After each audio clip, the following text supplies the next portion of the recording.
Assalamualaikum warahmatullahi taala wabarakatuh.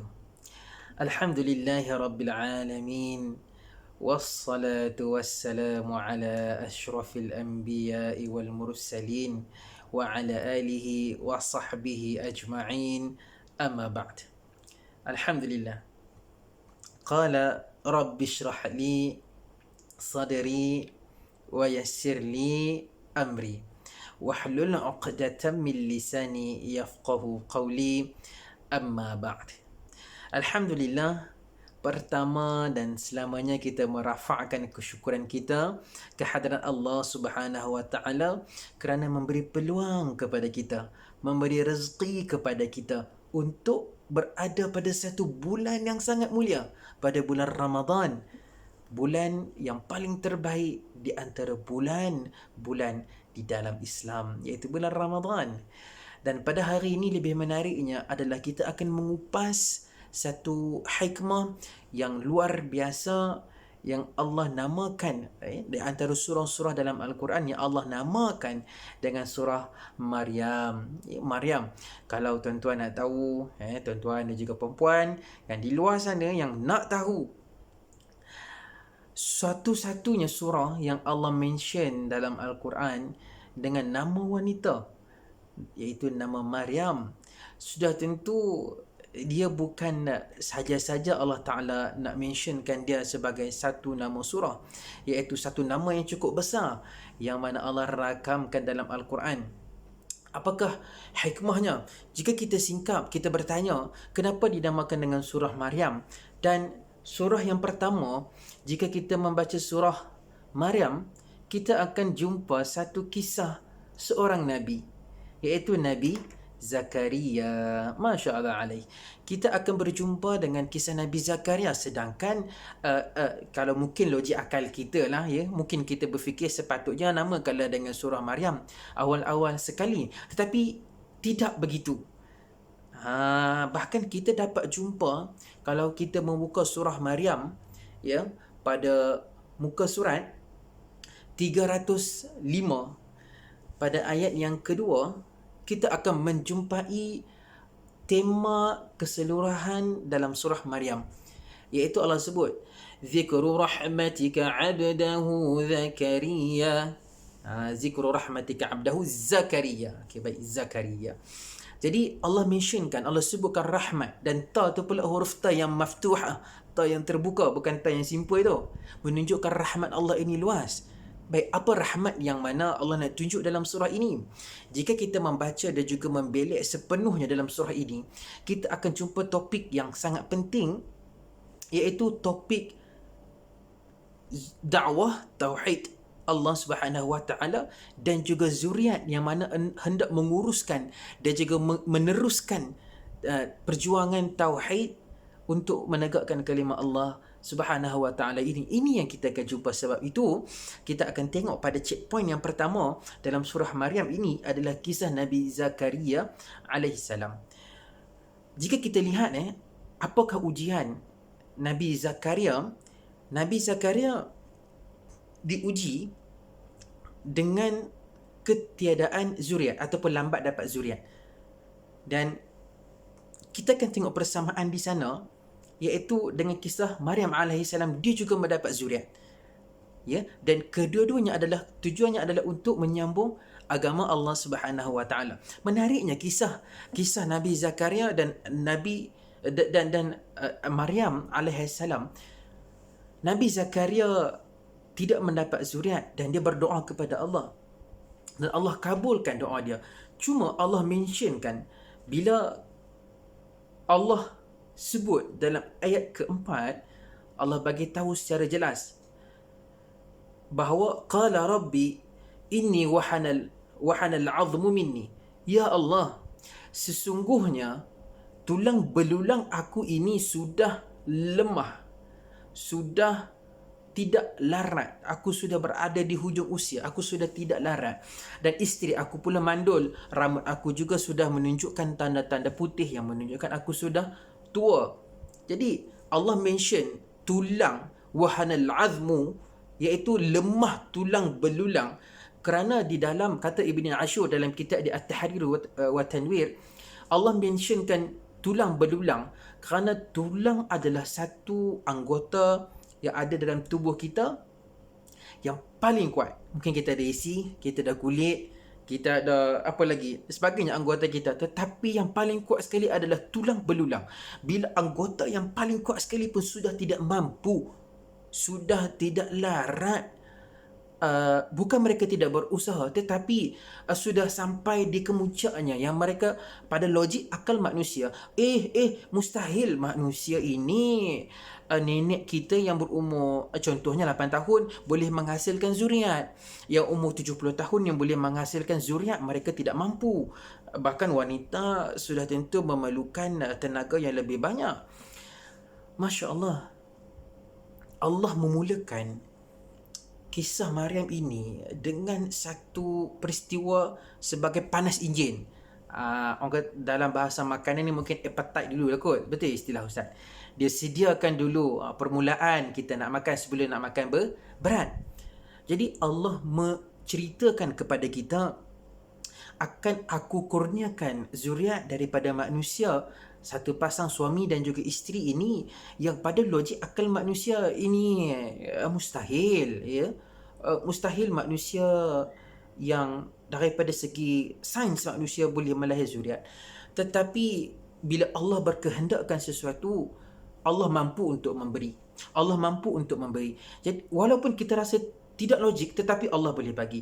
Ini yang akan berlaku, yang kita akan jumpa pada next kisah chapter surah Maryam alaihassalam. Yang kita akan jumpa Maryam, Masya Allah, Allah memberi satu nikmat dan juga anugerah kepada umat pada ketika itu dengan kelahiran seorang Nabi. Nabi yang mana tidak ada ayah, yang lahir ketika malaikat datang kepada Maryam alaihissalam dengan menyerupai manusia, dan Allah meniupkan roh dalam tu. Dan menariknya, Maryam alaihissalam dia melahirkan zuriat kerana nak membawa agama Allah Subhanahu wa taala, tetapi zuriat yang dilahirkan oleh Maryam tidak melalui proses kita panggil law of nature, hukum alam, yang sepatutnya untuk dapatkan zuriat ini perlulah melalui proses suami isteri untuk menghasilkan zuriat demi kesinambungan nasab dan juga keturunan. Tetapi ia tidak berlaku seperti itu.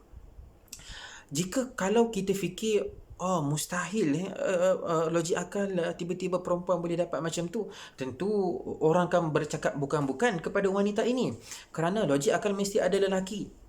Logik akal mesti ada lelaki. Tetapi kalau kita nak letak logik, sebab itu Allah mentionkan, mulakan tadi dengan kisah Nabi Zakaria, bahawa walaupun tadi kisah Nabi Zakaria juga tidak logik, tetapi Allah boleh bagi kalau Allah nak. Begitu juga dengan kisah Maryam alaihissalam.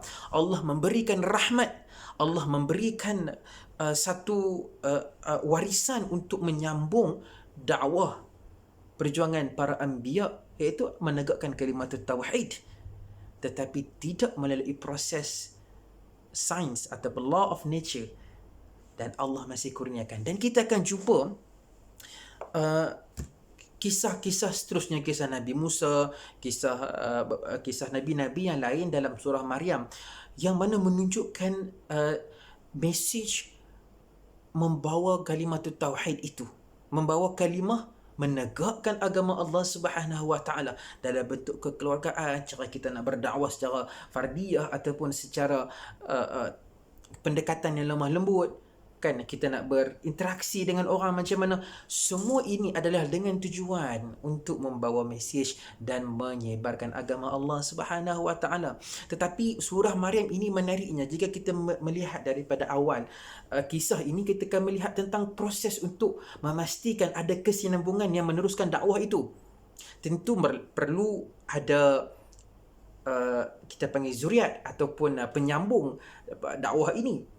Dan sebab itulah zuriat ini juga, kalau kita tengok dalam surah Maryam, satu-satunya wanita yang disebut adalah Maryam alaihissalam. Dan sudah tentu wanita sahaja yang boleh melahirkan zuriat. Kalau lelaki melahirkan zuriat itu sudah muskil kan. Ada something yang berlaku ke kan. Jadi takut golongan-golongan yang merubah kejadian ciptaan Allah Subhanahu Wa Taala. Itu tidak boleh. Tetapi itulah kenapa dinamakan sebagai surah yang Allah rakamkan sebagai surah Maryam, yang Allah nak ceritakan kepada kita betapa pentingnya kesinambungan dan juga penerusan ataupun kesinambungan dakwah para anbiya, dakwah untuk menegakkan kalimah Allah Subhanahu Wa Taala. Dan perlunya kita mencari seorang wanita yang salihah, wanita yang beriman, wanita yang bertakwa, yang takutkan kepada Allah, supaya dengan wanita tersebut dapat mendidik keluarga kita, yang mana dapat membimbing anak-anak kita, yang mana dengan wanita yang salah ini dapat menegur kita sewaktu kita mungkin tersilap, kita tersalah melakukan dosa dan sebagainya. Ya, ini kerana di akhirnya keluarga yang kita nak bentukkan itu adalah keluarga yang mana sentiasa ingat kepada Allah, yang sentiasa merindui kalimah Allah, yang sentiasa merindui perjuangan Rasulullah sallallahu alaihi wasallam dalam menegakkan agama Allah Subhanahu wa taala. Sebab itu nama surah Maryam dirakamkan dengan begitu kemas di dalam surah, tidak dengan nama yang lain, tetapi Allah sebut dia dengan jelas. Dalam kebanyakan surah atau kisah wanita dalam Al-Quran, Allah tidak mention nama, tetapi dalam surah Maryam Allah mention, kerana begitu penting untuk kita beri perhatian tentang dakwah, tentang zuriat, tentang keturunan yang salih dan juga salihah untuk menyambung kesinambungan dakwah, dan sesuai dengan wanita yang boleh melahirkan zuriat, dan tentunya bukan lelaki. Lelaki perlu bersama dengan wanita untuk menghasilkan keturunan yang boleh membawa agama Allah Subhanahu Wa Taala. Dan pastinya sains dan teknologi Allah Subhanahu Wa Taala, pengetahuan Allah Subhanahu Wa Taala merentasi akal manusia. Allah boleh menghidupkan manusia, alam yang daripada tidak ada apa-apa tiba boleh tersergam indah macam ni. Apalah sangat kalau Allah nak ciptakan manusia yang daripada pasangan tak dapat. Kalau manusia pula tanpa ada ayah pun Allah Ta'ala boleh bagi. Sebab tu Allah Ta'ala sebut Qala Rabbi, ayat yang ke-9 dalam surah Maryam. Allah kata Qala Rabbuka huwa alayya hayyin, bagi aku ni benda tu sangat mudah aja. Jadi insya-Allah moga-moga kita akan terus membaca dan juga tadabbur Al-Quran, dan di akhirnya kita akan bertambah keimanan kepada Allah Subhanahu Wa Taala. Dan akhir Ustaz kata, semoga Allah membuka dan memberi hidayah kepada hati kita agar kita dapat beramal dengan setiap ayat Al-Quran yang kita baca. Kita akan bertambah takut dengan Allah, kita akan makin memperbanyakkan ibadah, kita akan rajin salat, kita akan rajin membaca Al-Quran dan berbuat baik kepada semua orang. Moga-moga pengakhir hidup kita juga baik. Sekian daripada saya. Assalamualaikum warahmatullahi taala wabarakatuh.